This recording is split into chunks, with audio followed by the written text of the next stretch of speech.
आज ऑनलाइन क्लासे আমরা আলোচনা করব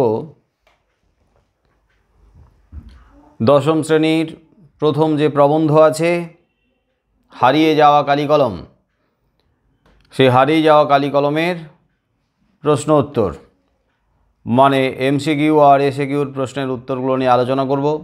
হারিয়ে যাওয়া কালি কলম আলোচনা করা হয়ে যাওয়ার পর আলোচনা হবে অভিষেক কাব্যাংশের সমস্ত ছোট প্রশ্ন নিয়ে এবং তার উত্তর নিয়ে। আর যদি সময় থাকে তাহলে প্রলয় উল্লাস। প্রথমে আলোচনা হবে হারিয়ে যাওয়া কালি কলম। হারিয়ে যাওয়া কালি কলম নিয়ে যে ধরনের প্রশ্নগুলো বলবো সেই প্রশ্নের উত্তর সবাই একসঙ্গে দেবে না, এক একজন করে দেবে। যদিও হারিয়ে যাওয়া কালি কলম নিয়ে অফলাইনে আলোচনা করা হয়েছে, সেখানে আলাদা আলাদা করে এক একটা প্রশ্নের উত্তর আলোচনা করা হয়ে গেছে। তার মানে আজকের খুব বেশি অসুবিধা থাকার কথা নয়। হারিয়ে যাওয়া কালি কলম থেকে প্রত্যেকে নিশ্চয়ই উত্তরগুলো বলতে পারবে।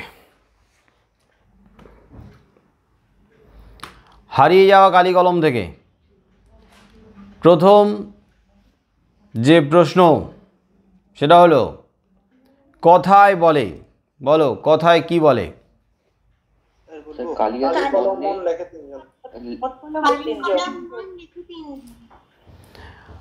আচ্ছা, মেয়েদের থেকে একবার বলবে, ছেলেদের থেকে একবার বলবে, এটাতে হলে সুবিধা হবে।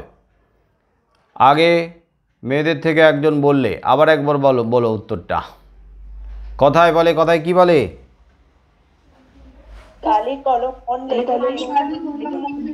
কালি কলম মন লেখে তিনজন। একসঙ্গে দু তিনজন বলো না, আর যে বললে সে কিন্তু পরের বারে আর বলো না, বাকিদেরকে বলতে সুযোগ দিও। কালি কলম মন লেখে তিনজন। এই যে কালি কলম মন লেখে তিনজন, এই কথাটার অর্থ কি কে বলতে পারবে? স্যার বলবো? নাম বলো। স্যার উৎসব। হ্যাঁ বলো। স্যার ভালো কালির সঙ্গে ভালো কলমের, ভালো কালি এবং ভালো কলমের সঙ্গে মনের সংযোগ ঘটলে লেখা ভালো হয়ে ওঠে, উৎকৃষ্ট মানের হয়ে ওঠে। লেখা উৎকৃষ্ট মানের হয়ে ওঠে, লেখা সুন্দর হয়ে ওঠে, লেখা ভালো মানের হয়ে ওঠে যদি কালি ভালো হয়, কলমও ভালো হয়, তার সঙ্গে মন যদি লেখার জন্য তৈরি থাকে। মন মানে ইচ্ছেটাও দরকার আছে। তিনটের একসাথের যে সহাবস্থান, তার ফলেই লেখা উন্নত মানের হয়ে ওঠে। তারপরে বাংলায় একটা কথা চালু ছিল। বাংলায় কোন কথা চালু ছিল? যে বলেছে সে কিন্তু আর বলবে না। বাংলায় একটা কথা চালু ছিল। বাংলায় কোন কথা চালু ছিল?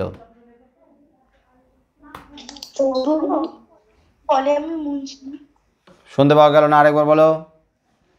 কালি নেই কলম নেই বলে আমি মুন্সি।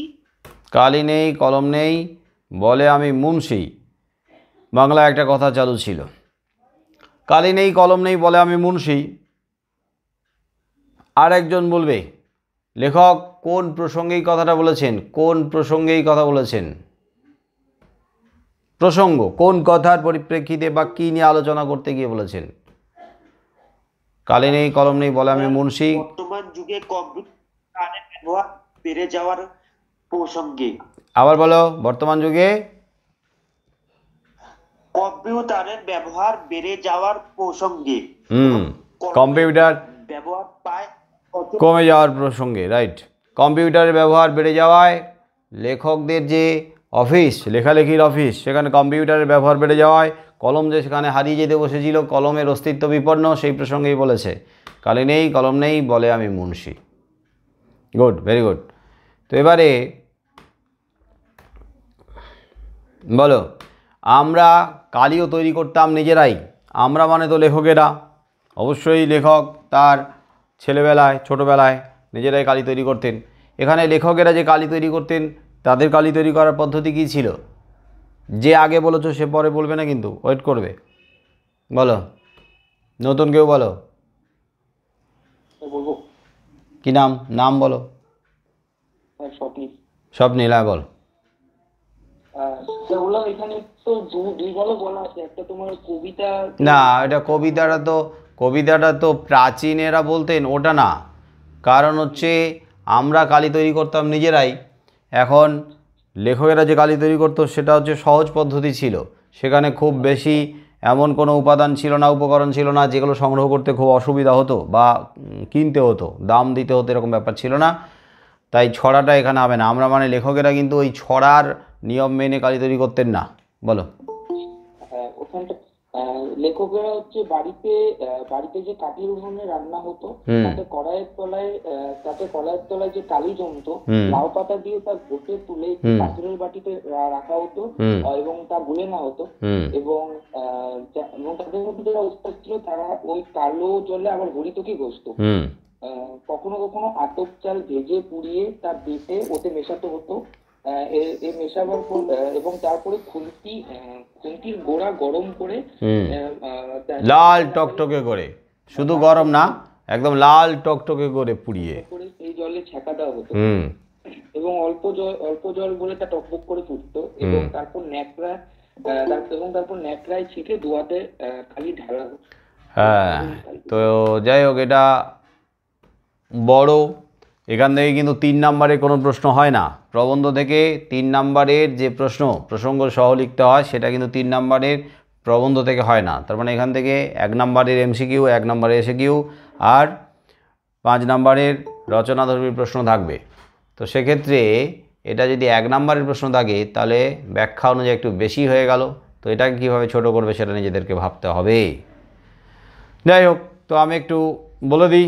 বলেছো, ঠিকই বলেছো যে বাড়ির রান্না কাঠের উনুনে হতো, আর কাঠের উনুনে রান্না হওয়ার ফলে কড়াইয়ের তলায় তো কালি জমতো, আর সেই কালি লাউ পাতা দিয়ে ঘষে তুলে পাথরের বাটিতে জলে গুলে রাখা হতো।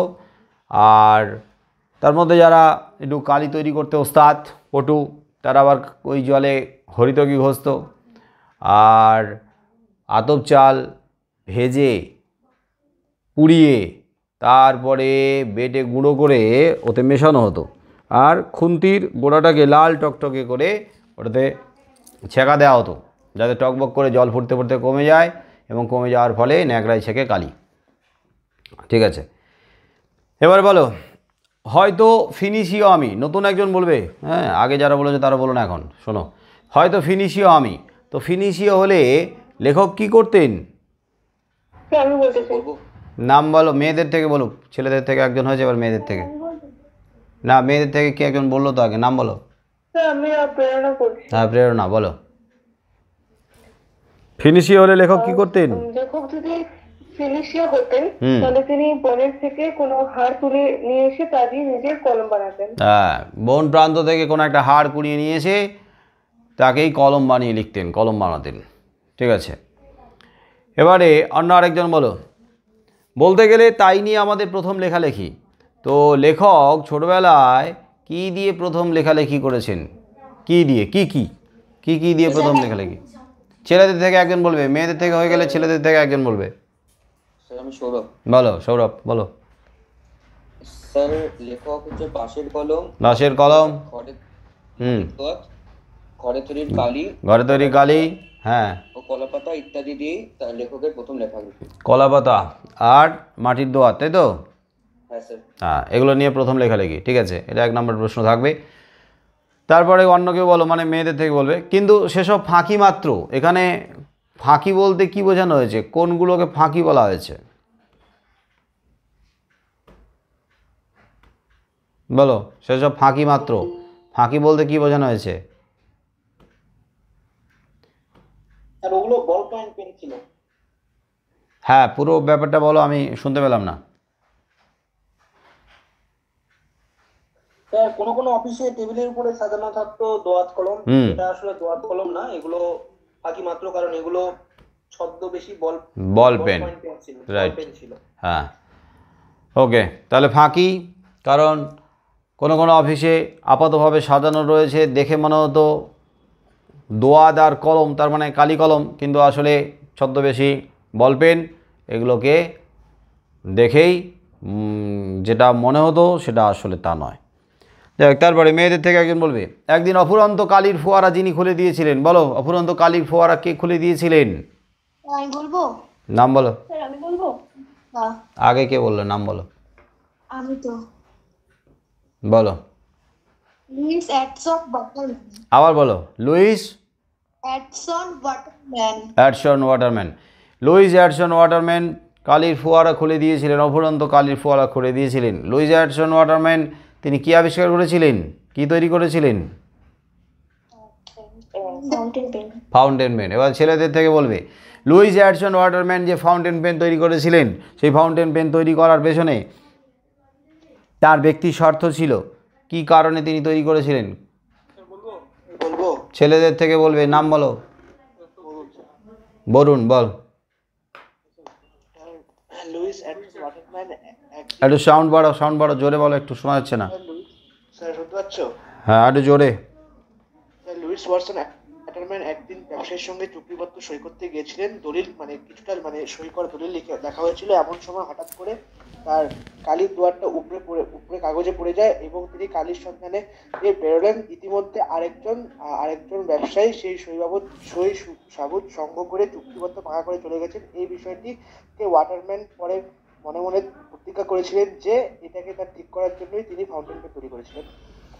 তাহলে ব্যবসায় অনেক টাকা লোকসান করে তিনি ফাউন্টেন পেন তৈরি করেছিলেন। তো অনেক টাকা লোকসান করার পেছনে যে গল্পটা, সেটা তো বললেই। এই গল্পটা লিখতে হবে তিনি তার ব্যক্তিগত স্বার্থেই কিন্তু তৈরি করেছিলেন ফাউন্টেন পেন। তবে ব্যক্তিগত স্বার্থে যে ফাউন্টেন পেন তৈরি করেছিলেন, সেই ফাউন্টেন পেন পরবর্তীতে একেবারে আলোড়ন তৈরি করে দিয়েছিল, বিপ্লব ঘটিয়েছিল কালি কলমের জগতে। আচ্ছা, এবারে বলবে যে মেয়েদের থেকে বলবে, তিনি আউড়ে চলেছেন। কে, কি আউড়ে চলেছিলেন? বলবো? নাম বলো। মনীষা বলো, কে কি আউড়ে চলেছেন? দ্বিতীয় বিশ্বযুদ্ধের পর যখন হচ্ছে বেশ কয়েক বছর পর, দ্বিতীয় বিশ্বযুদ্ধের বেশ কয়েক বছর পর দোকানে তার প্রথম ফাউন্টেন পেন কিনবে বলে স্থির করে সেখানে গেছিলেন। দোকানি তাকে কলমের অনেকগুলি কলমের নাম বলেছিলেন, যেমন Parker, Shepherd, Waterman, Swan, Pilot প্রভৃতি। তাহলে কে আউড়ে চলেছেন কে? কলেজ স্ট্রিটের একটি নামী দোকানদার, তাই তো? আউড়ে চলেছেন মানে পরপর ফাউন্টেন পেনের নামগুলো মুখস্থ বলে যাচ্ছিলেন, তার সাথে সাথে দামগুলোও বলে যাচ্ছিলেন, যেন মন্ত্রপাঠের মতো আউড়ে চলেছিলেন তিনি। ঠিক আছে, এবার ছেলেদের থেকে বলবে, বলো, তাই এই ব্যবস্থা, কি ব্যবস্থা করা হয়েছিল এবং কি কারণে সেই ব্যবস্থা করা হয়েছিল? তাই এই ব্যবস্থা। ছেলেদের থেকে বলবে, কি ব্যবস্থা করা হয়েছিল আর কেন ব্যবস্থা করা হয়েছিল? নাম বলো। অনিন্দ বল, কি ব্যবস্থা করা হয়েছিল? স্যার বললেন যে পালকের কলম তাড়াতাড়ি ভোতা হয়ে যায়, লেখার সময় খুব তাড়াতাড়ি ভোতা হয়ে যায়। আবার লেখা, এই লেখা তো চেঞ্জ করানো গেল না। কচ্ছপের খোল কেটে কলম তৈরি করা হয়েছিল। আবার তুই উচ্চারণ ঠিক কর, লেখা বলছিস। ও লেখা। ও হ্যাঁ স্যার। তাহলে বল। কলম তাড়াতাড়ি ভোতা হয়ে যায় লেখার সময়, তাই টেকসই করার জন্য ওই গরুর শিং, কচ্ছপের খোল এগুলো দিয়ে তৈরি করা, এগুলো কেটে নিপ তৈরি করা হতো। কলম তৈরি করা হতো না, নিপ তৈরি করা হতো। হ্যাঁ, যাতে ভোতা না হয়ে যায়, টেকসই করার জন্যই পালকের কলম যাতে তাড়াতাড়ি ভোতা হয়ে যায়, সেই জন্য এই ব্যবস্থা করা হয়েছিল। কচ্ছপের খোল কেটে বা গরুর শিং কেটে নিপ তৈরি করা হতো, তাই এই ব্যবস্থা। এবার বলো, মেয়েদের থেকে বলবে, গ্রামে কেউ দু একটা পাস দিতে পারলে বুড়ো বুড়িরা আশীর্বাদ করতেন। বলো, বুড়ো বুড়িরা কি বলে আশীর্বাদ করতেন?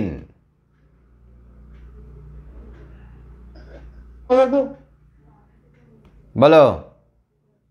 বেঁচে থাকো বাজে, তোমার সোনার দোয়াত কলম হবে, তার মানে সোনার দোয়াত লাভ করো, এটা বলতে চাই। বেঁচে থাকো বাছা মানে তাহলে দীর্ঘায়ু কামনা করতেন, এটাও তো আশীর্বাদ দেবে। তাহলে দীর্ঘায়ু কামনা করতেন, আর তার যাতে সোনার দোয়াত কলম হয় সেই আশীর্বাদও করতেন। সোনার দোয়াত কলম। এবারে ছেলেদের থেকে বলবে, সোনার দোয়াত কলম যে হতো, লেখক একটা উদাহরণ দিয়েছেন। সোনার দোয়াত কলম যে সত্যি হতো, লেখক কোথা থেকে এই উদাহরণটা দিলেন, কোথায় থেকে অনেক কার সংগ্রহে ছিল এরকম সোনার দোয়াত কলম? স্যার বলবো? স্যার বলবো? হ্যাঁ, ছেলেদের থেকে। স্যার আমি নাম বলো। শুভ ঠাকুরের কাছ থেকে। শুভ ঠাকুরের কাছ থেকে। শুভ ঠাকুরের সংগ্রহে বিখ্যাত দোয়াত সংগ্রহ ছিল। শুভ ঠাকুরের সংগ্রহে বিখ্যাত দোয়াত সংগ্রহ ছিল। সেখানে সোনার কলম, সেখানে সোনার সোনার দোয়াত দেখেছিলেন তিনি। আচ্ছা, এখন জয়েন কে করলো? এখনই একজন কে জয়েন করলো? ঝটপট নাম বলো। এখনই কি নামে জয়েন করলো একজন রে? তোরা দেখলি? হ্যাঁ হ্যাঁ, একজন জয়েন। মধুমিতা দে তো আগে করেছে, তারপরে এক্ষুনি করলো। কে জয়েন করলো এখনই? তাপসী সাহা। না, তারও পরে দীপ না কি নামে। এখন রিপন কুন্ডু। লাস্ট এখনই কে জয়েন করলি? না না, রিপন কুন্ডু আগে করছিল দেখছিলাম। আর আমি জয়েন করেছি তাপসী সাহা এখানে। না না না, অন্য একটা ছেলেদের নামে কে জয়েন করলো, খেয়াল রাখিস। হ্যাঁ, এরপরে এখন প্রথম কাকে জিজ্ঞেস করলাম? ছেলেদের থেকে না মেয়েদের থেকে? কে বললো এখন? ছেলেদের থেকে বললো?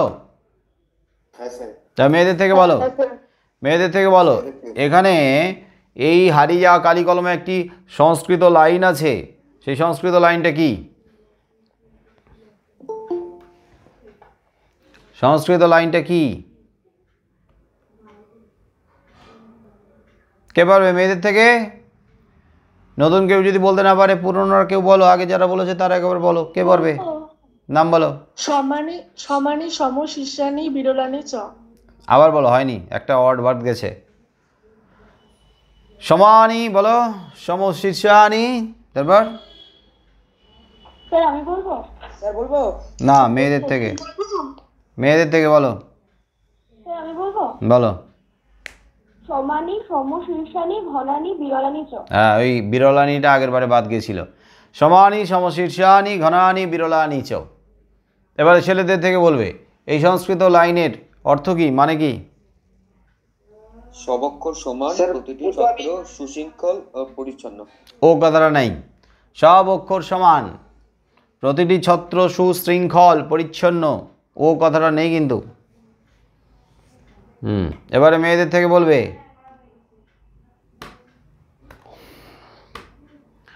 হ্যাঁ, একবার অন্তত নিবের কলমকে দেখা গেছে খুনির ভূমিকায়। নিবের কলমকে যে খুনির ভূমিকায় দেখা গেছে, লেখক কি উদাহরণ দিয়েছেন?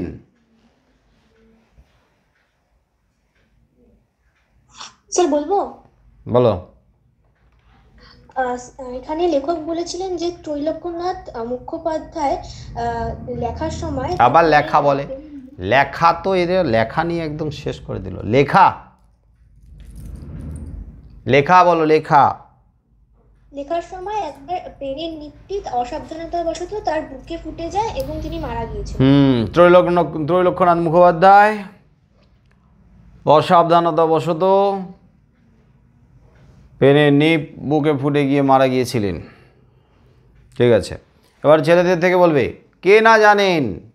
কে না জানেন মানে সবাই জানে। বলো, সবাই কি জানে?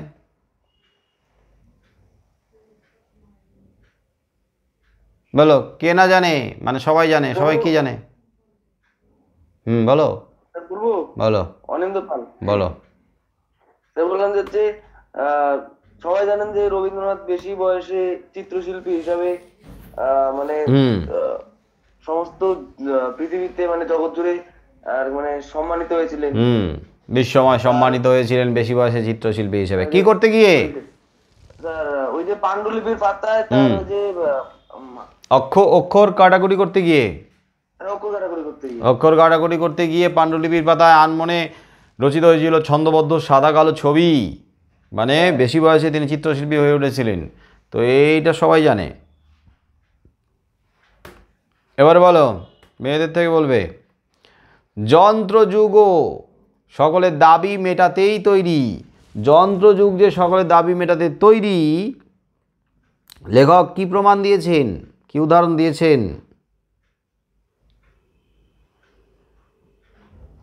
বা কোন প্রসঙ্গে বলেছেন, কি আলোচনা করতে গিয়ে বলেছেন?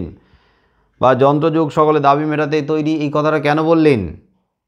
কি দেখেছিলেন তিনি, যা থেকে তিনি বললেন? মেয়েদের থেকে বলো। কম্পিউটারে লেখালেখি করতে বললে, কম্পিউটারে ছবি আঁকা হয়। তাই বলবো? না, কম্পিউটার কথা আসছে না। হ্যাঁ বলো।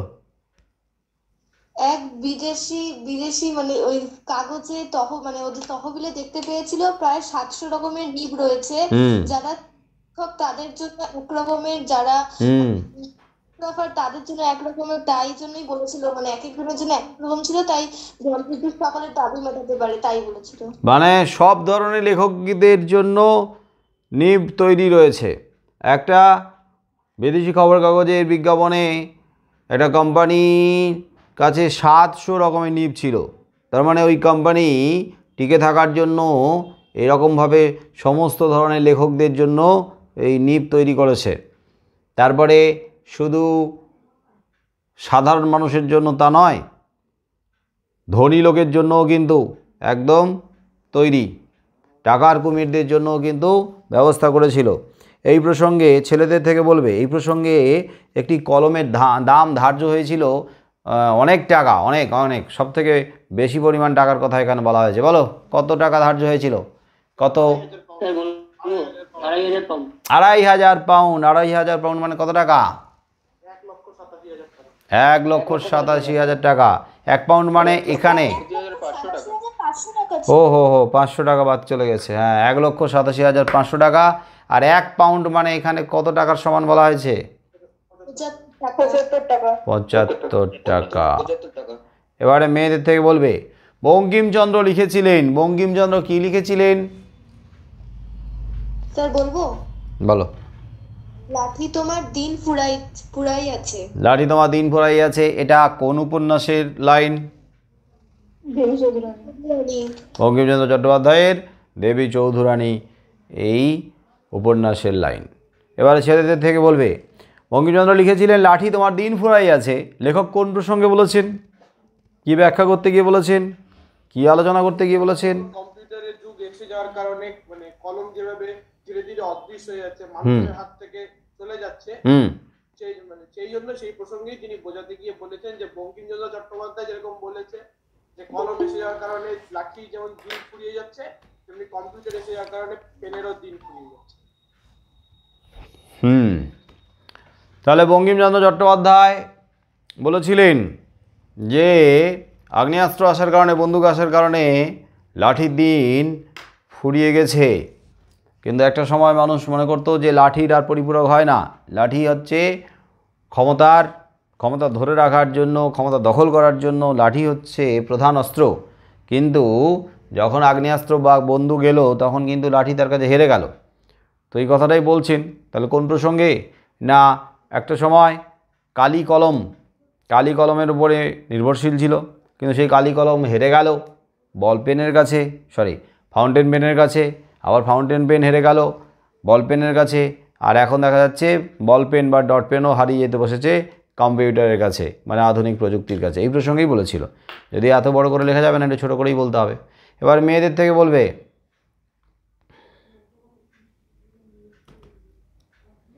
এ পুঁথি যেন কেউ চুরি করার চেষ্টা না করে। পুঁথি চুরি করার চেষ্টা না করে কেন বলা হয়েছে? বলো, মেয়েদের থেকে কে বলবে? পুঁথি চুরি করার চেষ্টা যেন কেউ না করে কেন বলা হয়েছে? দেখি ছেলেদের মধ্যে কেউ, বা সবার মধ্যে কেউ চেষ্টা করো, সবার মধ্যে কেউ চেষ্টা করো। স্যার বলবো আমি? বলো।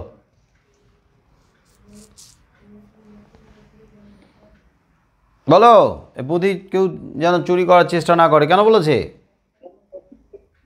প্রাচীনকালে মানে আগে, মানে প্রাচীনকাল না আগে, মানে ওটা লিপিকরদের পুঁথিকে গেলে অনেক গর্ব ছিল, তো তারা যাতে সেই দিকেও খেয়াল রাখতেন যে তাদের পুঁথিগুলো কেউ যেন চুরি না করে। এই জন্য আসলে প্রাচীন যে সমস্ত পুঁথি, পুরনো যে সমস্ত পুঁথি, সেগুলো তো সব হাতে লেখা হতো। আর হাতে লেখা যাদেরকে দিয়ে লেখানো হতো তাদের হস্তাক্ষর ছিল খুব সুন্দর, মুক্তোর মতো। সব অক্ষর সমান, প্রতিটি ছত্র সুশৃঙ্খল পরিচ্ছন্ন, একবার মুক্তোর মতো হস্তাক্ষর। আর তাদেরকে দিয়েই পুঁথি নকল করানো হতো, পুঁথি লেখা হতো, লেখানো হতো। আর তারা যে সমস্ত পুঁথি নকল করতেন সেই সমস্ত পুঁথির সঙ্গে প্রাচীন ঐতিহ্য জুড়ে আছে, ইতিহাস জুড়ে আছে। তার মানে সেই সমস্ত পুঁথির যথেষ্ট গুরুত্ব আছে, মূল্য আছে। তাই সেই সমস্ত মূল্য চোরেরা তো বুঝবে না। তাই আর যাই চুরি করুক না কেন, খবরদার চোরেরা যেন পুঁথি চুরি না করে। কারণ সেই পুঁথির সঙ্গে কত আবেগ জড়িয়ে আছে, কত পরিশ্রম জড়িয়ে আছে, কত ইতিহাস জড়িয়ে আছে, কতখানি মূল্য গুরুত্ব জড়িয়ে আছে। তো বুঝবে না, তাই পুঁথি চুরি করে পুঁথির মর্যাদাকেই রাখতে পারবে না। তাই পুঁথি যেন খবরদার কেউ চুরি না করে। এবারে মেয়েদের থেকে বলবে, বলো ফাউন্টেন পেনের এক বিপদ। ফাউন্টেন পেনের কোন বিপদের কথা বলা হয়েছে? একটা বিপদ আছে ফাউন্টেন পেনের। স্যার বলবো? বলো। তা লেখককে নেশাগ্রস্ত করে তোলে। ফাউন্টেন পেনের বিপদ লেখককে নেশাগ্রস্ত করে। এবারে এইখানে কোন ধরনের নেশার কথা বলা হয়েছে? ফাউন্টেন পেন সংগ্রহের নেশা। সংগ্রহের লেখা, লেখার নেশাও হতে পারে। হ্যাঁ, লেখার নেশাও হতে পারে, কিন্তু এখানে প্রসঙ্গক্রমে সংগ্রহের কথা আছে, তো সংগ্রহের নেশা। আর যে মানুষটা সংগ্রহ করবেন সে মানুষটা নিশ্চয়ই ফাউন্টেন পেনে লিখতে ভালোবাসবেন, ফাউন্টেন পেনে লিখতে ভালোবাসেন। তাই ফাউন্টেন পেন সংগ্রহের নেশাটাও তার অনেক বেশি হবে। যাই হোক, তো হলো ছেলেদের থেকে বলো, এসব দিয়ে মুড়ে তাকে আরও দামি, আরও পোক্ত করা হলো। কাকে আরও দামি, কাকে আরও পোক্ত করা হলো? কাকে? নাম বলো। স্যার ফাউন্টেন পেন, স্যার সর্বোত্তম ভৌমিক ফাউন্টেন পেন। হ্যাঁ, ফাউন্টেন পেন। এবার ওর সঙ্গে আরও একটা বলবে তুমি। ফাউন্টেন পেনকে কি দিয়ে মুড়ে আরও দামি, আরও পোক্ত করা হয়েছিল? স্যার সোনার পাত। সোনা দিয়ে। আর একটা? Sir platinum. প্ল্যাটিনাম। হ্যাঁ, এদিকে সোনা দিয়ে আর প্ল্যাটিনাম দিয়ে মুড়ে তাকে পোক্ত করা হয়েছিল। অন্যদিকে আরও তার নিবগুলোকে মজবুত করার জন্য, টেকসই করার জন্য, শক্ত করার জন্য কি করা হয়েছিল? একটু আগে বলা হলো, বলো।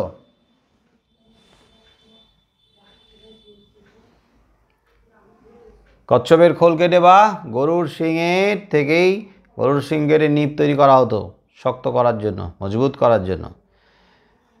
এবারে মেয়েদের থেকে কেউ বলবে, ভঙ্গিটি ঠিক সেরকম, ভঙ্গিটি ঠিক সেরকম। এখানে কেমন ভঙ্গির কথা বলা হয়েছে? স্যার বলবো? স্যার আমি বলতে চাই। কে বললে? পরে কে বললে? কি নাম বলো?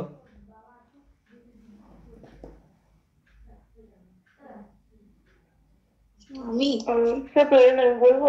প্রেরণা একটু আগে বলেছিল, তাও আবার বলো। হ্যাঁ বলো, বলো। সার্কাসে খেলোয়াড় যেমন একজন জ্যান্ত মানুষকে বোর্ডের সামনে দাঁড় করিয়ে ধারালো ছুরি ছুরি দেয়, ভঙ্গিটি ঠিক সেমন ছিল।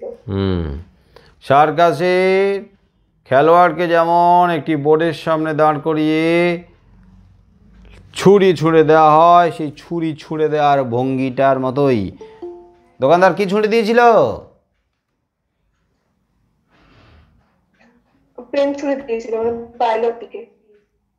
পাইলট ফাউন্টেন পেন, জাপানি কলমটা ছুঁড়ে দিয়েছিল। কলম থেকে তার মুখটা খুলে ধাঁ করে ছুঁড়ে দিয়েছিল। বলো। ছেলেদের থেকে বলবে, সেটা অবশ্যই ইচ্ছাকৃত নয়। বলো, কি ইচ্ছাকৃত নয়, কি অনিচ্ছাকৃত?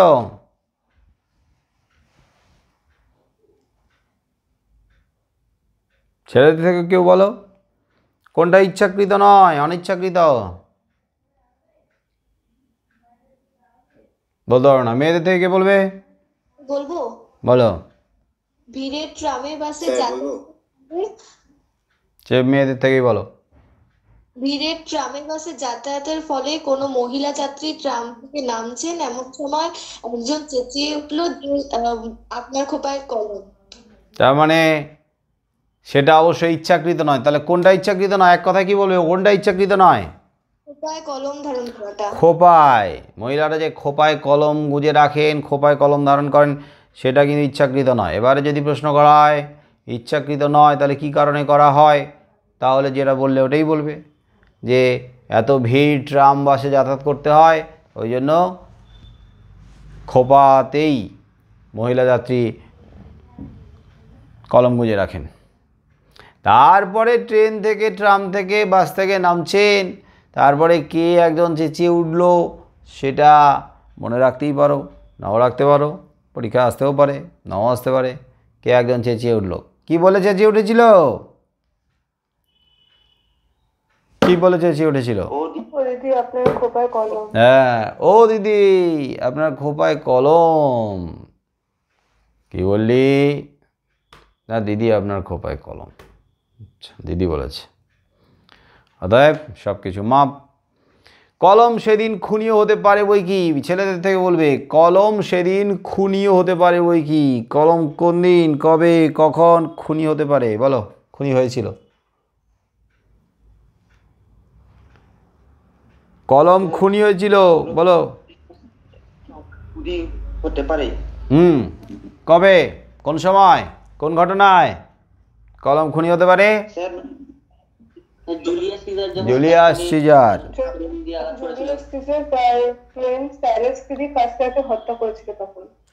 হ্যাঁ, স্টাইলাস মানে কি? ব্রোঞ্জের শলাকা। সে ব্রোঞ্জের শলাকা দিয়ে লেখাও হতো, আবার ওটাকেই ছুরি হিসেবে ব্যবহার করা হয়েছিল। কাকে আঘাত করেছিল? Julius Caesar. সেদিনকার এই ব্রোঞ্জের শলাকা মানে কলমটা খুনি হয়েছিল। লেখক, মেয়েদের থেকে বলবে, লেখক যদি সুমেরিয়ান হতেন তাহলে কি করতেন? নদীর তীর থেকে নলখাগড়া তুলে নিয়ে আসতেন এবং সেটাকে ভোঁতা করে তুলি বানাতেন। রাইট। নদীর তীর থেকে, কোন নদী? নীলনদ।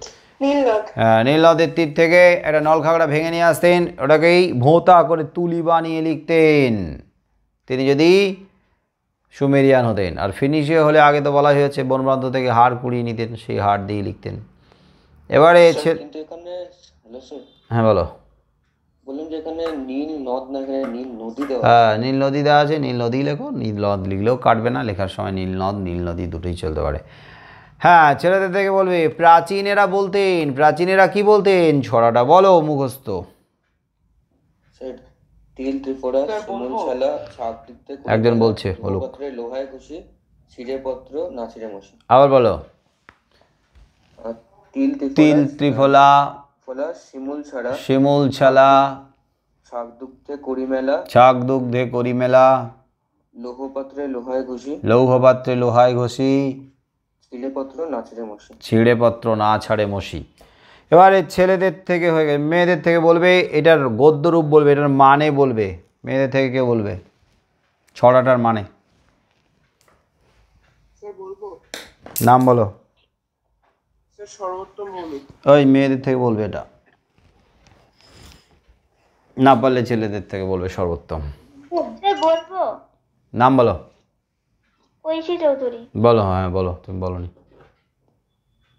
তিল ত্রিফলা শিমুল ছালা মানে হচ্ছে তিন ত্রিফল, হচ্ছে তিনটে ফল, আর শিমুল গাছের ছাল। তিনটে ফলের নামও বলো। হরিতকি, বহেরা, আর হচ্ছে আমলকি। তিনটে ফল। হ্যাঁ, শিমুল ছালা, শিমুল গাছের ছাল। শিমুল গাছের ছালের সঙ্গে সঙ্গে ছাগ দুগ্ধ মানে ছাগলের দুধ। ছাগলের দুধের সঙ্গে মেশানো হবে। হ্যাঁ। লৌহ পাত্রে লোহায় ঘষি মানে লৌহ পাত্রে ওগুলো সব নিয়ে লোহায় ঘষতে হবে। লৌহ পাত্রে লোহাতে ঘষতে হবে, তারপরে এমন কালি তৈরি হবে। ছিঁড়ে পত্র না ছাড়ে মশি। মশি মানে এখানে কালি মানে কালি। আর যদি পত্রটা ছিঁড়েও যায় তাও কালি উঠবে না, না ছাড়ে মশে। তাহলে এমন কালি তৈরি হবে যাতে পত্র পাতা ছিঁড়ে যেতে পারে কিন্তু কালি উঠবে না। Good, very good.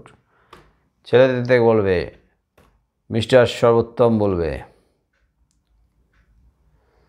সর্বোত্তম বল, একদিন যদি কোনো কারণে কলম নিয়ে যেতে ভুলে যাই, একদিন যদি কোনো কারণে কলম নিয়ে যেতে ভুলে যাই তবেই বিপদ। বলো, কে কলম নিয়ে যেতে ভুলে গেলে বিপদ? কে কোথায় কলম নিয়ে যেতে ভুলে গেলে বিপদ? বলো, কে আর কোথায়? স্যার কে তো হচ্ছে লেখক হবে। লেখক হবে। কোথায় কলম নিয়ে যেতে ভুলে গেলে বিপদ? নিশ্চয়ই শিক্ষকের কাছে, বা যেখানে কলমের প্রয়োজন। তো মাথায় বাড়ি মারবো। শিক্ষকের কাছে স্যার। অফিসে। স্যার অফিসে। অফিস। লেখক এখন আর ছোট্টটা নেই, এখন বড় হয়ে গেছেন, এখন চাকরি টাকরি করেন, লেখালেখির অফিসের সঙ্গে যুক্ত, সংবাদপত্রের অফিস, লেখালেখির অফিস। ওই অফিসে যদি কলম নিয়ে যেতে ভুলে যায় তাহলেই বিপদ। এবারে বলো, অন্য কেউ বলো, কলম নিয়ে যেতে ভুলে গেলে বিপদটা কেন? কারোর সাথে কলম নেই, কারণ সবাই কম্পিউটারে লেখে। হ্যাঁ, ওই অফিসে সেই অর্থে কেউ কলম রাখে না, কারণ সবাই এখন কম্পিউটার লিখতে অভ্যস্ত। ওই জন্যই কারোর কাছে সেই অর্থে কলম পাওয়া যায় না। আর যদিও বা অনেক চেয়ে চিনতে খুঁজে একটা পাওয়া যায়। কেমন অবস্থা কলমটার? গলা শুকনো, ভোঁতা মুখ। ভোঁতা মুখ হয়ে গেছে, গলা শুকিয়ে গেছে, মানে কালি শুকিয়ে গেছে, ভোঁতা মুখ। তাতে কি হয়? লেখক লিখে কি আরাম পায়, সুখ পায়? না। হ্যাঁ, ওই জন্যই বিপদে পড়ে। দায় এছাড়াভাবে লিখতে হয়, তাই লেখেন, কিন্তু লিখে যে সুখটা, লিখে যে তৃপ্তি, সেটা তিনি পান না। এবারে ছেলেদের থেকে বলবে, বড়রা শিখিয়ে দিয়েছিলেন। বড়রা কি শিখিয়ে দিয়েছিলেন? ছেলেদের থেকে বলো, বড়রা কি শিখিয়ে দিয়েছিলেন? স্যার বলবো? বল। স্যার কলম শুধু সূচলো হলেই হবে না, যাতে কালি গড়িয়ে পড়ে তার জন্য মুখটা। কলম শুধু সূচালো হলে চলবে না, কালি যাতে চুইয়ে পড়ে, কালি যাতে গড়িয়ে না পড়ে চুইয়ে পড়ে, ধীরে ধীরে পড়ে, তার জন্য মুখটা চিরে দিতে হবে। কালি পড়বে চুইয়ে, গড়িয়ে পড়বে না। আর পড়বে কোথায়? না লেখার পাতে। এখানে লেখার পাত মানে কি বুঝিয়েছেন লেখক? কলা পাতা। কলা পাতা। ওকে। এবার মেয়েদের থেকে বলবে,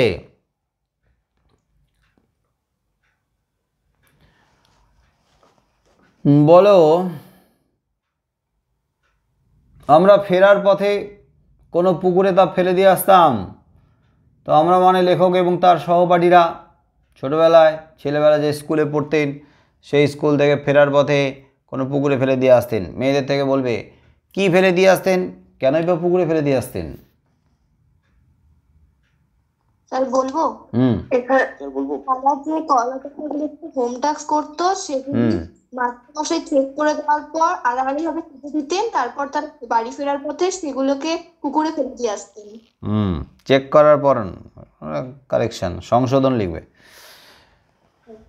সংশোধন বা মূল্যায়ন, মূল্যায়ন মূল্যায়ন করে দেওয়ার পরে তারপরে সেগুলোকে এক টানে আড়াআড়িভাবে ছেড়ে ফেরত দিত, আর ওগুলো রাস্তায় না ফেলে ওগুলো পুকুরে ফেলে দিয়ে আসতো। বলো, রাস্তায় না ফেলে পুকুরে ফেলে দিয়ে আসতো কেন? গরু খেয়ে নিলে অমঙ্গল। হ্যাঁ, রাস্তায় রাস্তায় ফেলে দিলে গরু খেয়ে নিলে অমঙ্গল। কি অমঙ্গল হবে কে জানে,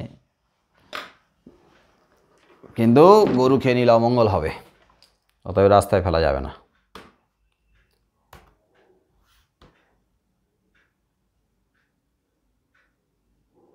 কিছুকাল আগে, ছেলেদের থেকে বলবে, কিছুকাল আগে একজন বিদেশি সাংবাদিক লিখেছিলেন। বলো, বিদেশি সাংবাদিক কি লিখেছিলেন? স্যার বলবো? বলো। স্যার কলকাতার রাস্তায়। কোন রাস্তায়? স্যার চৌরঙ্গি রাস্তায়। চৌরঙ্গির রাস্তায়, চৌরঙ্গির পথে ফেরিওয়ালা গিজগিজ করছে, তাদের মধ্যে প্রত্যেক তিনজনের মধ্যে একজনের ব্যবসা হচ্ছে কলম বিক্রি করা। প্রত্যেক তিনজনের মধ্যে একজনের পেশা কলম বিক্রি করা। কলকাতা চৌরঙ্গির পথে ফেরিওয়ালা একদম গিজগিজ করছে, এক হাতে 10 কলমধারী ফেরিওয়ালা কিন্তু এখনও দেখা যায়, সস্তার চূড়ান্ত। যাই হোক, ফলে প্রত্যেকের পকেটেই কলম। শুধু কি পকেটে, পণ্ডিত মশাইয়ের কলম খ্যাত ছিল কানে গুঁজে রাখার জন্য। মেয়েদের থেকে বলবে দার্শনিক তাকেই বলি। দার্শনিক কাকে বলা হয়? যিনি কানে কলম গুঁজে, যিনি কানে কলম গুঁজে। দেখা যাচ্ছে? এই যে দেখ, কানে কলম দেখা যাচ্ছে আমাকে? হ্যাঁ স্যার। কানে কলম গুঁজে দিয়েছি আমিও। এই যে আমাকে তার মানে দার্শনিক বলা যাবে। যিনি কানে কলম গুঁজে দুনিয়া খোঁজেন তাকেই দার্শনিক বলা যায়। দুনিয়া খুঁজো। আমি দুনিয়া খুঁজছি তো। দুনিয়া খুঁজে ওরা কিরকম দার্শনিক? অনলাইনে দুনিয়া খুঁজছি। অনলাইনের সঙ্গে তো সারা দুনিয়ার সঙ্গে এখন লিঙ্ক আছে আমার। বলো। দুনিয়ার মধ্যে থেকে দুনিয়া খুঁজলে দুনিয়া পাবে কেমন করে? দুনিয়ার মধ্যেই দুনিয়া খুঁজতে হবে। দুনিয়ার মধ্যেই দুনিয়া পাওয়া যায়, এর মানে আলাদা। এবারে মেয়েদের থেকে বললে না ছেলেদের থেকে বললে? এখন মেয়েদের থেকে। ছেলেদের থেকে বলবে এবার। তার ইংরেজি নাম কুইল। বলো, কার ইংরেজি নাম কুইল? পাখির পালকের তৈরি পালকের কলম। পালকের কলমের নাম কুইল। একজনই বলবে এবার। বাবু কুইল ড্রাইভার্স কে কাদের বলতেন? Lord Curzon. কাদের বলতেন? বাঙালি সাংবাদিকদের বলতেন। বাকিটা জিজ্ঞেস করিনি, বাকি জিজ্ঞেস করিনি, বাকি জিজ্ঞেস করিনি, বাকি জিজ্ঞেস করিনি। আমি শুধু বলেছি কে কাদের বলতেন। লর্ড কার্জন বাঙালি সাংবাদিকদের বলতেন। এবারে জিজ্ঞেস করব কেন বলতেন তাদের বাবু কুইল ড্রাইভার্স? গরম গরম ইংরেজি বলতো। গরম গরম ইংরেজি বলতো। শুধু কি আর বলতো? কুইল তার মানে লেখাতেও পারদর্শী। পালকের কলমেও তো দারুণভাবে ইংরেজি লিখছে, সাবলীলভাবে লিখছে। তা বলছে সে ইংরেজিতে সংবাদ পরিবেশন করছে, সংবাদ সংগ্রহ করছে, পরিবেশন করছে, লিখছে, ফটর ফটর ইংরেজি বলছে, একদম গরম গরম টাটকা টাটকা। বুঝলে তো? এখন চোস্ত ইংরেজিতে। তাদেরকে দেখে, বাঙালি সাংবাদিকদের দেখে লর্ড কার্জন বাবু কুইল ড্রাইভার্স বলে অভিহিত করেছেন।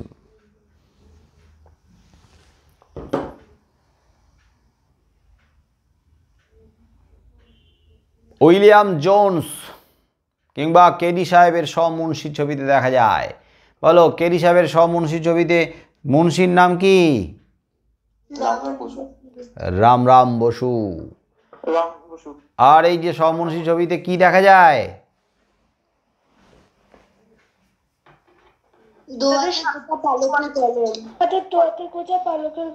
রাইট, দেখা যায় দোয়াতে গোজা পালকের কলম। তাহলে দোয়াতে গোজা পালকের কলম এখন এমনিতেই দেখা যায় না। এইবার আমরা আলোচনা করব অভিষেককে নিয়ে।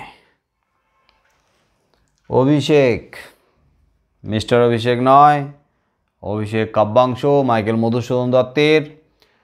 মাইকেল মধুসূদন দত্তের অভিষেক কাব্যাংশ নিয়ে আলোচনা হবে। এর ছোট প্রশ্ন আর উত্তরগুলো নিয়ে আলোচনা হবে। বলো, কে বলবে? অভিষেক এই কাব্যাংশ কোন গ্রন্থ থেকে নেওয়া হয়েছে? মূল গ্রন্থের নাম কি?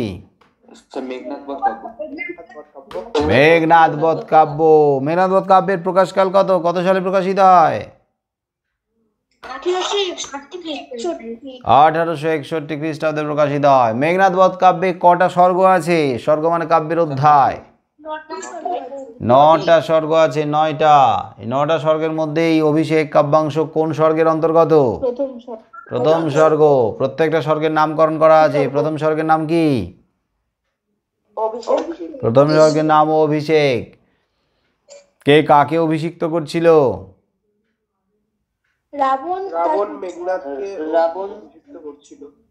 রাজা রাবণ পুত্র ইন্দ্রজিৎ বা মেঘনাদকে অভিষিক্ত করছিল। মানে মেঘনাদের অভিষেক হচ্ছিল, ইন্দ্রজিতের অভিষেক হচ্ছিল।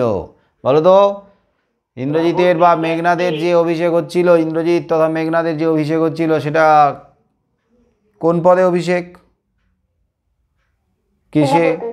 সেনাপতির পদে। সেনাপতির পদে অভিষেক। সেনাপতি হিসেবে বরণ করে নেওয়া হচ্ছিল। ভেরি গুড, এই তো খুব ভালো পড়াশোনা হচ্ছে। বলো, ছেলেদের থেকে বলবে এবারে, স্টার্ট। হা ধিক মোরে, কে নিজেকে ধিক্কার দিয়েছিল আর কেন? স্যার বলবো? নাম বলো।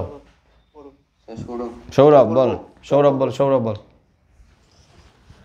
স্যার এখানে হচ্ছে ইন্দ্রজিৎ নিজেকে ধিক্কার দিয়েছিলেন, বলো কেন? কেনটা বল। হুম, কারণটা হলো যে ইন্দ্রজিৎ মানে যখন লঙ্কার অবস্থা খুব খারাপ, তার প্রিয় ভাই হচ্ছে যুদ্ধে মারা গিয়েছেন, তখন ইন্দ্রজিৎ প্রমোদ উদ্যানে প্রমোদ সাজে ব্যস্ত ছিলেন। প্রমোদ সাজে প্রমোদ উদ্যানে প্রমোদ বিহারে রত ছিলেন যখন লঙ্কাপুরীতে ঘোরতর সংকট। তাই তার এমন কৃতকর্মের জন্য, বামাদলের মাঝেই তো ছিলেন, তার এমন হীন কৃতকর্মের জন্য তিনি নিজেকে ধিক্কার দিয়েছেন। মেয়েদের থেকে বলবে একজন। হায় রে যেমতি হেমলতা আলিঙ্গয় তরু কুলেশ্বরে, এই লাইনটার মানে কি? আর কার সঙ্গে কিভাবে তুলনা করা হয়েছে? হায় রে যেমতি হেমলতা আলিঙ্গয় তরু কুলেশ্বরে, মেয়েদের থেকে বলবে মানে কি লাইনটার? পারবে না, ছেলেদের থেকে বলো কে? স্যার বলবো? কি সৌরভ? হ্যাঁ স্যার। সৌরভ ছাড়া আর কেউ? ও তো বলছে অনেকবার। কে? বরুণ। বরুণ ছাড়া আর কেউ নেই? চুপ করে গেলি নাকি সবাই? নাম বল। উৎসব। উৎসব বল, হ্যাঁ প্রথমে বলেছিলি একটা, বল। স্যার যেমন তরু লতা কুলেশ্বর অর্থাৎ বটবৃক্ষকে পেঁচিয়ে ধরে, সেইভাবে এখানে বলা হয়েছে আর কি। আবার বল, আবার বল, আবার বল। স্যার যেভাবে তরু অর্থাৎ তরু লতা মানে, না তরু লতা না, লতা আলাদা জিনিস, তরু আলাদা জিনিস। তরু মানে তো বৃক্ষ, গাছ। তরু কুলেশ্বর, তরু মানে বৃক্ষ, বৃক্ষ কুলের ঈশ্বর মানে বৃক্ষ প্রজাতি, গাছের মধ্যে বড় গাছ, শ্রেষ্ঠ গাছ, তার মানে হচ্ছে বনস্পতি। হ্যাঁ স্যার, বনস্পতিকে যেমন তরু কুলেশ্বরকে অর্থাৎ বনস্পতিকে যেমন বলো। হেমলতা মানে স্বর্ণলতা কি করে? স্বর্ণলতা যেভাবে স্যার মানে নির্ভর করে বেড়ে ওঠে। হ্যাঁ, নির্ভর করে বেড়ে ওঠে, জড়িয়ে ধরে রাখে, আলিঙ্গন করে রাখে মানে জড়িয়ে ধরে রাখে। ঠিক তেমনি এখানে কি দেখে এমন উপমা আনা হয়েছে? কি হলো, দৃশ্যটা কি? তেমনি প্রমিলা দেবী স্যার ইয়েকে, মেঘনাথকে, ইন্দ্রজিৎকে স্যার তার হাত, দুই হাত ধরে রেখেছে। ধরে রেখেছে। যখন ইন্দ্রজিৎ রথে আরোহণ করতে যাবেন তখন প্রমিলা তার দুই হাত ধরে রেখেছে। সেই দুই হাত ধরে রাখাটাকে তুলনা করা হয়েছে যেন হেমলতা আলিঙ্গয়ে তরু কুলেশ্বরে। এবার মেয়েদের থেকে বলবে, কাঁপিল লঙ্কা কাঁপিল জলধি, বলো লঙ্কা আর জলধি কাঁপছিল কেন? জলধি মানে সমুদ্র, বলো লঙ্কা আর জলধি কাঁপছিল কেন?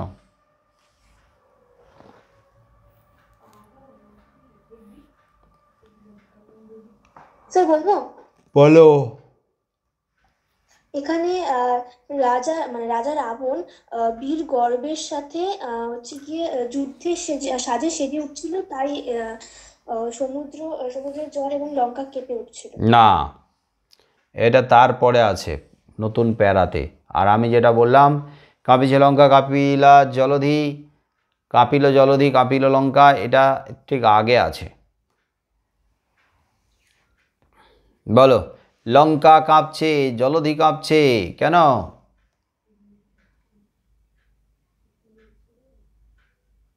দেবরাজ ইন্দ্রের মানে চিৎকারে, রোষে। দেবতার ইন্দ্রের রোষে? না স্যার, ইন্দ্রজিতের নাম, ইন্দ্রজিতের কি কারণে বল। হ্যাঁ বলো বলো, মেয়েদের থেকে বলো। স্যার ইন্দ্রজিতের ধনুকে ছিলা বাগুন, ছিলা যখন টঙ্কার করছিল, তখন তার যে আওয়াজ ছিল,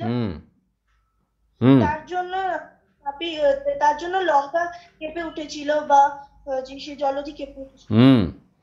ইন্দ্রজিৎ যখন রথে চড়ে লঙ্কাপুরীর উদ্দেশ্যে উড়ে চলেছেন বা যাত্রা করেছেন, তখন ধনুকের ছিলা, ধনুকের গুণ তথা সিঞ্জিনি ধরে জোরে জোরে টান দিচ্ছিলেন প্রচণ্ড রোষের সঙ্গে। আর সেই ধনুকের ছিলা থেকে যে শব্দ উঠছিল, সেই শব্দ হচ্ছে টঙ্কার। সেই শব্দ কার সঙ্গে তুলনীয়? পক্ষীন্দ্র যথানাদে মেঘ মাঝে ভৈরবে। যেমনভাবে পক্ষীন্দ্র পক্ষীদের মধ্যে শ্রেষ্ঠ, পাখিদের মধ্যে শ্রেষ্ঠ গরুর পাখি, যেমনভাবে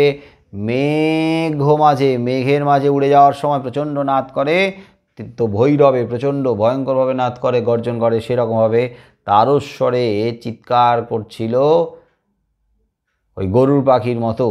কি না? ধনুকের টঙ্কার, ছিলার আওয়াজ। আর তাতেই লঙ্কা কেঁপে উঠেছে, জলধিও কেঁপে উঠেছে, মানে সমুদ্রও কেঁপে উঠেছে। এবারে বলো, ছেলেদের থেকে বলবে। গিরিশৃঙ্গ কিংবা তরু যথা বজ্রাঘাতে, এই যে উপমাটা, এই উপমাটার অর্থ কি আর কোন প্রসঙ্গে বলেছে বলো?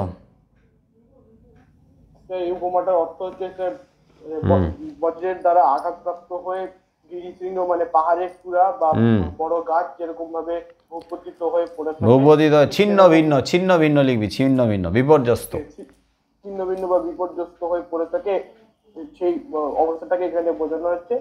এটা উদ্ধৃতি করা হয়েছে এইটা বোঝানোর জন্য যে মানে যেভাবে গিরিশৃঙ্গ বজ্রাঘাতে ছিন্ন ভিন্ন হয়ে পড়ে থাকে, তেমনি রাম কুম্ভকর্ণ মানে রাক্ষসাধিপতি রাবণের ভাই কুম্ভকর্ণকে ছিন্ন ভিন্ন করে দিয়েছে এবং সেও সেরকম অবস্থায় ভূপতিত হয়ে রয়েছে। তাহলে রাবণের ভাই কুম্ভকর্ণ, বীর কুম্ভকর্ণের দেহ খণ্ড বিখণ্ড হয়ে পড়ে রয়েছে সমুদ্রের ধারে, ছিন্ন ভিন্ন হয়ে পড়ে রয়েছে, টুকরো টুকরো হয়ে পড়ে রয়েছে সমুদ্র ধারে, যার প্রসঙ্গে কবি বলেছেন যে গিরিশৃঙ্গের ওপরে যখন, পাহাড়ের চূড়ায় যখন বজ্রপাত হয়, যেমনভাবে ছিন্ন ভিন্ন বা বিপর্যস্ত অবস্থা হয়, বা তরু মানে বৃক্ষের উপরে, বনস্পতির ওপরে যখন বজ্রাঘাত হয়, সে যেমন ভূপতিত হয়ে ছিন্ন ভিন্ন হয়ে পড়ে থাকে, ঠিক তেমনিভাবে কুম্ভকর্ণের দেহ ও সমুদ্রের দ্বারে ভূপতিত হয়ে রয়েছে, তবে ছিন্ন ভিন্ন অবস্থায়। এবারে মেয়েদের থেকে বলবে, হায় বিধি বাম মম প্রতি, বিধি যে বক্তার প্রতি বিরূপ, বাম মানে বিরূপ, সেটা বক্তা কি করে বুঝলো বলো? বক্তা কে বলো? স্যার রাঘব মানে রামচন্দ্র যে ইন্দ্রজিতের বাণে মরে গিয়েও পুনরায় বেঁচে উঠেছেন, শিলা জলে ভাসে, এই দুটো দেখে তিনি বুঝতে পেরেছিলেন যে বিধাতা তার প্রতি বিরূপ। তাহলে মানুষ মারা যায় কিন্তু মারা গিয়ে তো আর বেঁচে ওঠে না, কিন্তু রামচন্দ্র বেঁচে উঠেছেন, সেটা থেকে তার মনে হয় যে বিধি তার প্রতি বিরূপ, কারণ সব নিয়মের অঘটন ঘটে যাচ্ছে। আর শিলা, পাথর জলে ভাসে না, অথচ দেখা যাচ্ছে পাথর জলে ভাসছে।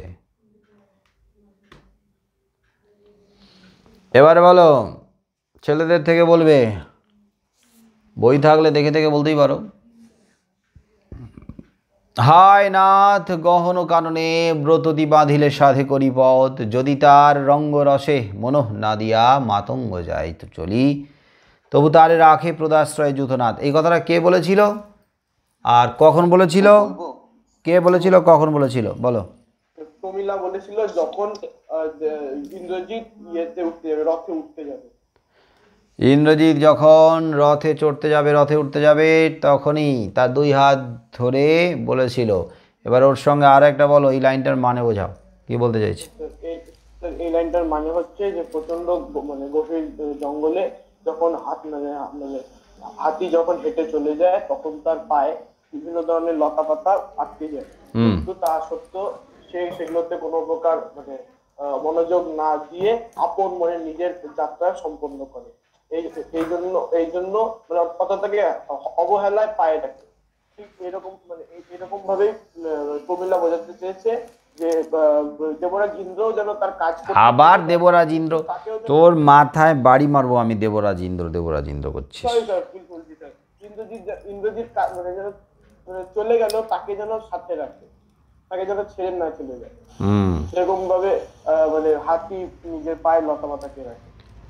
এখানে আমরা হাতি তো লিখবো, হাতি তো বলবো, কিন্তু মাতঙ্গ আর যূথনাথ দিয়ে আলোচনাটা বেশি করব। যে মাতঙ্গ, গভীর জঙ্গলে মাতঙ্গ যখন যায় তখন তার পা যখন ব্রততী বা লতাপাতা জড়িয়ে ধরে, সে তখন কিন্তু তাকে পা থেকে ফেলে দেয়, ঝেড়ে ফেলে দেয়, আশ্রয় দেয় না। কিন্তু মাতঙ্গ তাকে পদাশ্রয়ে রাখে, যূথনাথ তাকে পদাশ্রয়ে রাখে। যূথনাথ মানেও হাতি, কিন্তু দলপতি হাতি তাকে পদাশ্রয়ে রাখে। অতএব তিনি কেন তাকে ছেড়ে যাচ্ছেন সে কথা জানতে চেয়েছেন। বলো, মাতঙ্গের সঙ্গে কাদের তুলনা করা হয়েছে?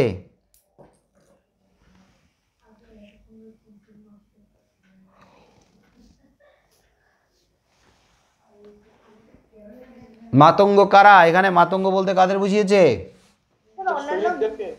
রাক্ষস, রাক্ষস। আর যূথনাথ মানে কে, কাকে বুঝিয়েছে? ইন্দ্রজিৎ। আর ব্রততী বলতে কাকে বোঝানো হয়েছে? প্রমীলাকে। ভেরি গুড, প্রমীলাকে। এবারে ছেলেদের থেকে বলবে না, ছেলেদের থেকে তো বললো, মেয়েদের থেকে একজন বলো। বলো, হৈমবতী সুত যথা নাসিতে তারকে মহাসুর, এই লাইনটার মানে বলো, তারপরে বলবে কোন প্রসঙ্গে বলা হয়েছে। বলবে, কে বলবে? নাম বলো তো কি শুনি। কি ঘোষ? স্নেহা ঘোষ। স্নেহা ঘোষ। আর কে বলবে বললে আরেকজন? স্যার আমি অনন্যা দে। অনন্যাই বলো, স্নেহা বলছো অনেকবার দেখি।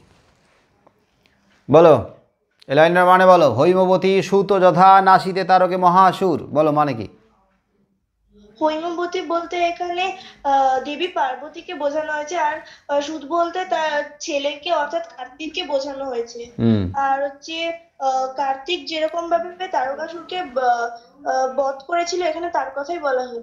তারকাসুরকে বধ করা হয়েছিল তার কথা বলা হয়নি মোটেও। তারকাসুরকে বধ করার জন্য যেভাবে যুদ্ধের সাথে সেজে উঠছিল, ওইটা তারকাসুরকে বধ করার আগে যেমন যুদ্ধের সাজে সেজে উঠেছিল ওটাই বলা হয়েছে। বধ করার কথা তো পরে, ওটা আমাদের লাগবে না। হ্যাঁ, তাহলে নিজে প্রমোদ সাজ ছেড়ে যুদ্ধের সাজে সুসজ্জিত করলো রথে চড়ার আগে, রথে আরোহণ করার আগে। এই সাজে আচ্ছাদ, সাজে, যুদ্ধের সাজে সেজে ওঠাকেই বলা হয়েছে। এবারে মেয়েদের থেকে বলো, না মেয়েদের থেকে বললে তো, ছেলেদের থেকে বলো। মায়াবী মানব সীতাপতি, সীতাপতিকে মায়াবী মানব বলা হয়েছে কেন? রামচন্দ্র মারা গিয়ে আবার বেঁচে উঠেছিল। রামচন্দ্র মারা গিয়ে বেঁচে উঠেছিল। রামচন্দ্র তো মানুষ, মারা গেলে আর জীব বেঁচে উঠবেন না, এটাই স্বাভাবিক। কিন্তু মায়াবী মানব সীতাপতি, সীতাপতি মায়ারূপ ধরতে পারেন, আর মায়ারূপ ধারণ করতে পারেন বলেই তিনি মারা গিয়েও, তিনি মরে গিয়েও আবার বেঁচে উঠেছেন। এটা কার কথা ছিল, কার বক্তব্য ছিল এই কথাটা? মায়াবী মানব সীতাপতি কে বলেছিল? দেবী লক্ষ্মী, ইন্দিরা সুন্দরী। স্যার লক্ষ্মী, দেবী লক্ষ্মী কার বেশ ধরে? স্যার প্রভাষা রাক্ষসী। ওটা বলবে, ওটাই লিখবে বারবার, যে প্রভাষা রাক্ষসী কথাটা লিখবে না, প্রভাষার বেশ ধরে। ধাত্রী প্রভাষা কথা লিখবে, ধাত্রী প্রভাষার বেশ ধরে দেবী লক্ষ্মী বলেছিল কথাটা। এবারে ছেলেদের থেকে বললে, মেয়েদের থেকে বলো। ঘুচাবো এ অপবাদ বোধি রিপুকুলে। রিপুকুল মানে কি?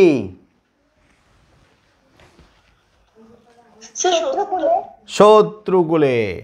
সঙ্গে আর একটা বলো, ঘুচাবো এ অপবাদ। কোন অপবাদের কথা বলা হয়েছে? কে কোন অপবাদ ঘুচাবে?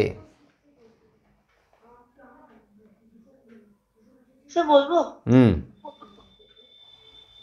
বলো।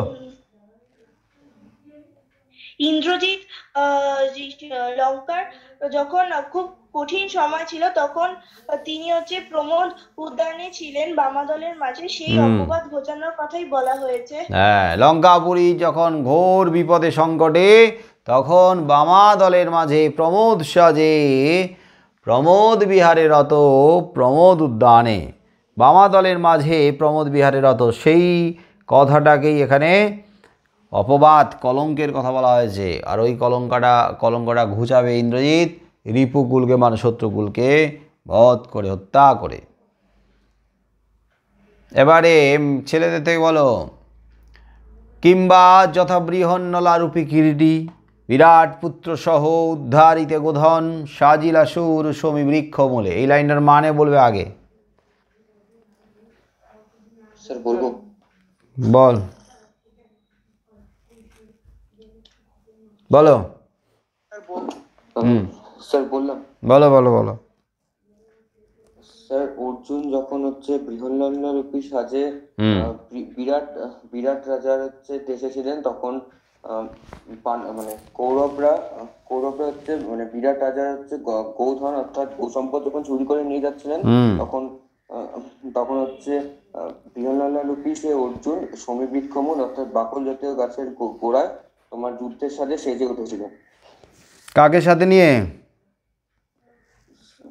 স্যার বিরাট পুত্রকে সাথে। বিরাট পুত্রের নাম কি? উত্তর বা ভূমিঞ্জয়। তাহলে বিরাট পুত্রকে সাথে নিয়ে অর্জুন যেমন বৃহন্নলার বেশ ছেড়ে সমীবৃক্ষের তলায় যুদ্ধের সাজ সেজে উঠেছিল, তেমনি তুলনা করা হয়েছে। বলো, তেমনি এখানে কোন ঘটনাকে কোন বিষয়টার সঙ্গে তুলনা করা হয়েছে? স্যার ইন্দ্রজিৎ যখন হচ্ছে লঙ্কাপুরীতে যাবেন, তখন যখন রথে ওঠার আগে যুদ্ধের সাথে সেজে উঠেছিলেন, সে কথাটাই বলে। যুদ্ধের সাজে যুদ্ধের বেশে সেজে উঠেছিলেন, কিন্তু কোন সাজ কোন বেশ ছেড়ে ছুঁড়ে ফেলে দিয়ে? স্যার প্রমোদ সাজ ছুঁড়ে ফেলে যুদ্ধের সাজে সেজে উঠেছিলেন। এবারে মেয়েদের থেকে বলবে, কহ দাসে লঙ্কার কুশল। কে কার কাছে লঙ্কার কুশল জানতে চাইলেন? বলো। ইন্দ্রজিৎ প্রভাসা ছদ্মবেশধারী দেবী লক্ষ্মীর কাছ থেকে জানতে চেয়েছিলেন। এবারে ওর সঙ্গে আরেকটা বলবে, লঙ্কার কোন সংবাদ দেবী লক্ষ্মী দিয়েছিলেন? প্রভাসার বেশধারী দেবী লক্ষ্মী ইন্দ্রজিৎকে কোন সংবাদ দিয়েছিলেন লঙ্কার? সেই সংবাদ খবরটা কি? যে লঙ্কা হচ্ছে শত্রু দলে ভরে গিয়েছে এবং তার ভাই হচ্ছে সেই যুদ্ধে তার প্রাণ হারিয়েছিলেন। ভাইয়ের নাম বলতে হবে। ইন্দ্রজিতের প্রাণ প্রিয় অনুজ ছোট ভাই বীরবাহু মারা গেছে, বীরবাহু প্রাণ হারিয়েছে, এটা একটা খবর। আর কি খবর? তিনটে খবর বইতে লিখে দেওয়া হয়েছে। বলো, আর কি খবর?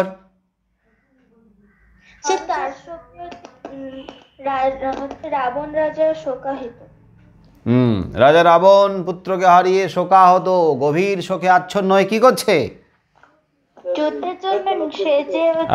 দলবলকে নিয়ে সদলে দলবলকে নিয়ে যুদ্ধের জন্য প্রস্তুতি নিচ্ছে, সেজে উঠছে। আর একটা খবর কি? আর একটা খবর কি খবর? বৈরী দল বেড়ে, হ্যাঁ, লঙ্কাপুরীকে বৈরী দল বেড় দিয়ে রেখেছে, বৈরী দল ঘিরে রেখেছে, লঙ্কাপুরীকে ঘিরে রেখেছে, বেড় দিয়ে রেখেছে। এবারে মেয়েদের থেকে হলো, ছেলেদের থেকে বলো, ইন্দ্রজিৎ যখন প্রমোদ সাজ ছুঁড়ে ফেলছে, প্রমোদ সাজের মধ্যে কি কি ছুঁড়ে ফেলেছিল? প্রমোদ সাজের মধ্যে এখানে কি কি ছুঁড়ে ফেলার কথা আছে? স্যার কনক বলয়, সোনার বলা, আর কানের কুণ্ডল, আর ফুলের মালা ছুঁড়ে ফেলে দিয়েছিল। তো এবারে মেয়েদের থেকে বলবে, যথা অশোকের ফুল অশোকের তলে আভাময়। এই লাইনটার মানে বলো আর প্রসঙ্গ বলো, মানে কম্পেয়ার করো। বলো বলো। স্নেহা বলবে বলছে, স্নেহা বলো।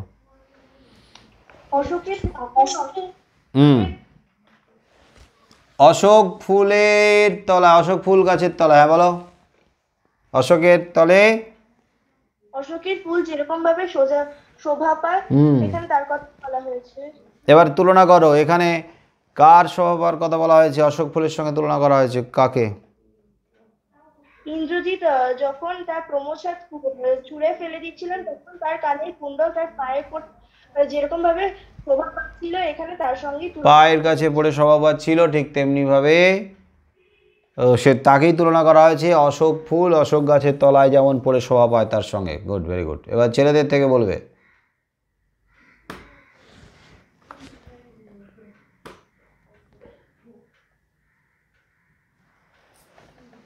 হৈম পাখা বিস্তারিয়া যেন উড়িলাম ওই নাক শৈল অম্বর উজলি। এই লাইনটার মানে বলবে এবং কোন প্রসঙ্গে বলা হয়েছে বলবে। বলো না, আগে বলবে। হিমালয়ের পুত্র মৈনাক, হ্যাঁ, হিমালয়ের পুত্র মৈনাক যখন আকাশে উঠতো তখন তার সোনার পাখা চারিদিকে হচ্ছে মানে আকাশকে উজ্জ্বল করতো সোনার পাখা। হ্যাঁ, এইরূপে যখন হচ্ছে ইন্দ্রজিতের রথ আকাশে উড়ে যাচ্ছে, আকাশ পথে উড়ে যাচ্ছিল, তখন তা উজ্জ্বল ছটা সৃষ্টি করে। হ্যাঁ, সেই রথ থেকে স্বর্ণদ্যুতি উজ্জ্বল ছটা সারা আকাশকে দীপ্ত করছিল। কারণ ইন্দ্রজিতের রথের চাকার রং কি ছিল বলেছে বলো তো? এর আগে বলেছে ইন্দ্রজিতের রথের চাকার রং কি? বিজলির ছটা। রথের চাকা থেকে বিজলির ছটা নির্গত হচ্ছে। আর রথটার রং কি? রথটার মেঘবর্ণ রথ, মেঘের রঙের রং। আর পতাকা কেমন ছিল? পতাকা ধ্বজ ইন্দ্র চাপরূপী, মানে রামধনু রঙের, রঙিন। এবারে মেয়েদের থেকে বলবে। বলো। হাসিবে মেঘবাহন রুষিবেন দেব অগ্নি। মেঘবাহন কে?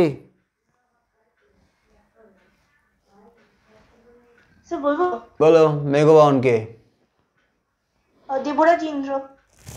দেবরাজ ইন্দ্র মেঘবাহন। মেঘবাহন হাসবে, কি শুনে হাসবে বলো?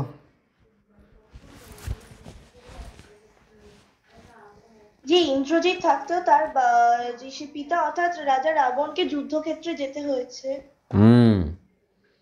পিতা যুদ্ধে যাচ্ছে, পুত্র বেঁচে রয়েছে।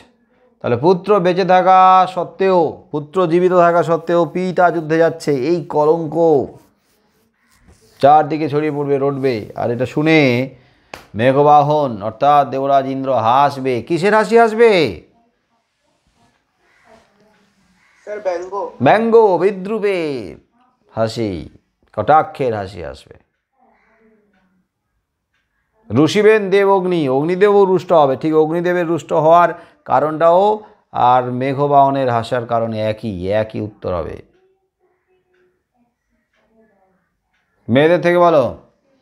এখন মেয়েদের থেকেই বললে না?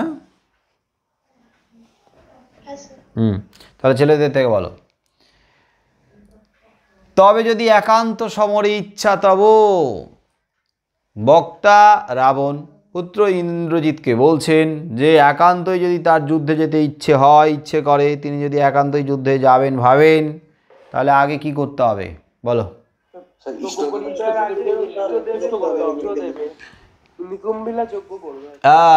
নিকুম্বিলা যজ্ঞাগারে গিয়ে ইষ্ট দেবতার পুজো করবে, যজ্ঞ করবে। বলো ইষ্ট দেবতার নাম কি? অগ্নিদেব। যজ্ঞাগারের নাম কি? যজ্ঞাগারের নাম কি? নিকুম্ভিলা। নিকুম্ভিলা যজ্ঞাগারে ইষ্ট দেবতা অগ্নির আরাধনা করবে। আচ্ছা, যজ্ঞ করবে। তো যজ্ঞ করলে কি হবে বলো? অগ্নি দেবতার আরাধনা করলে কি হবে? কি আশীর্বাদ পাবে? কি না কি আশীর্বাদ পাবে বলো? সেনাপতি পদে অভিযুক্ত হওয়ার যে অধিকারটা সেটা পেয়েছে। স্যার তিনি অমর হয়ে যাবেন।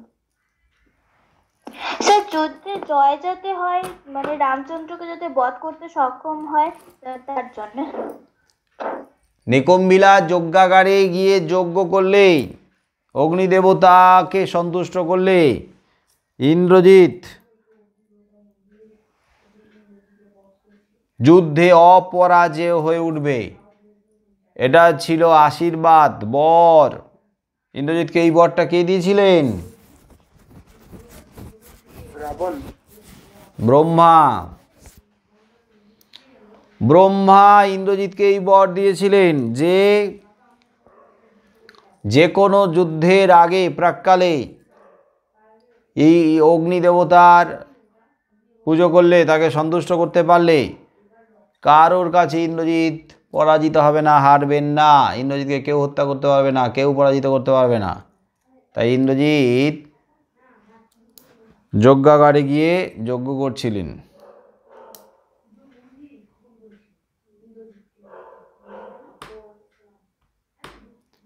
মেয়েদের থেকে বলো, কে কবে শুনেছে? কে কবে শুনেছে বলো? কেউ কখনো শোনেনি, বলো কি শোনেনি? মরে গিয়ে আবার বাঁচে, আর হচ্ছে শিলা জলে ভাসে। ও, লোক মরে গিয়েও আবার বেঁচে ওঠে, এটা কেউ কখনো শোনেনি। আর শিলা জলে ভাসে, এটাও কেউ কখনো শোনেনি। খুব ভালো। দাঁড়াও 1 মিনিট।